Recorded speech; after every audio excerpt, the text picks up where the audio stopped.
साल 1670 की एक सर्द और अंधेरी रात जब पूरा दक्कन सो रहा था, तब 300 मराठा सैनिक मौत के साए में एक ऐसी खड़ी चट्टान पर चढ़ रहे थे जहां से पैर फिसलने का मतलब था सीधे गहरी खाई।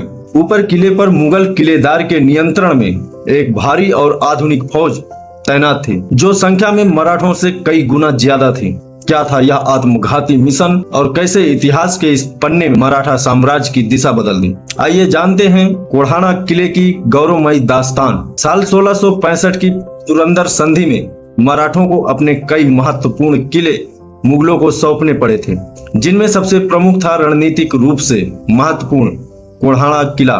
राजमाता जीजाबाई के मन में कोढ़ाना को मुगल नियंत्रण से मुक्त कराने की तीव्र इच्छा थी। इस बेहद कठिन और असंभव से दिखने वाले मिशन के लिए छत्रपति शिवाजी महाराज ने चुना अपने सबसे भरोसेमंद मित्र और सेनापति तानाजी मालुसरे को। ऐतिहासिक दस्तावेज बताते हैं कि जब यह बुलावा आया तब तानाजी के घर में उनके बेटे रायबा के विवाह की तैयारियां चल रही, लेकिन कर्तव्य को सर्वोपरि मानते हुए तानाजी ने अपना ऐतिहासिक संकल्प लिया और कहा, पहले कोढ़ाना का विवाह होगा, उसके बाद मेरे बेटे का।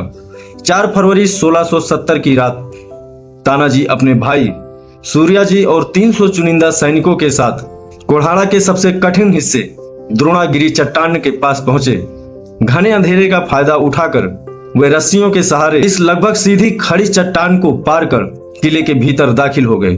किले पर मुगल किलेदार उदयभान राठौर का नियंत्रण था। जैसे ही मराठों की मौजूदगी का पता चला, एक भीषण और रक्त रंजित युद्ध छिड़ गया।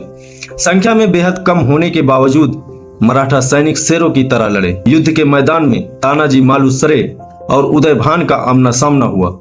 दोनों ही अद्वितीय योद्धा थे। इस भयंकर द्वंद्व में दोनों ने एक दूसरे पर घातक प्रहार किए और दोनों ही वीर गति को प्राप्त हुए। सेनापति के गिरने के बाद मराठा सैनिकों का हौसला डगमगाने लगा, लेकिन तानाजी के भाई सूर्याजी ने कटी हुई रस्सियों को दिखाकर सैनिकों से कहा कि अब पीछे हटने का कोई रास्ता नहीं है, या तो लड़ो या मरो। इसके बाद मराठों ने मुगल सेना को परास्त कर किले पर विजय प्राप्त की। जब इस जीत और तानाजी के बलिदान का समाचार छत्रपति शिवाजी महाराज तक पहुंचा, तो वे अत्यंत भावुक हो उठे और उनके मुख से ऐतिहासिक शब्द निकले, मेरा सिंह चला गया। उन्हीं के स्मृति में इस किले का नाम बदलकर सिंहगढ़ रखा गया।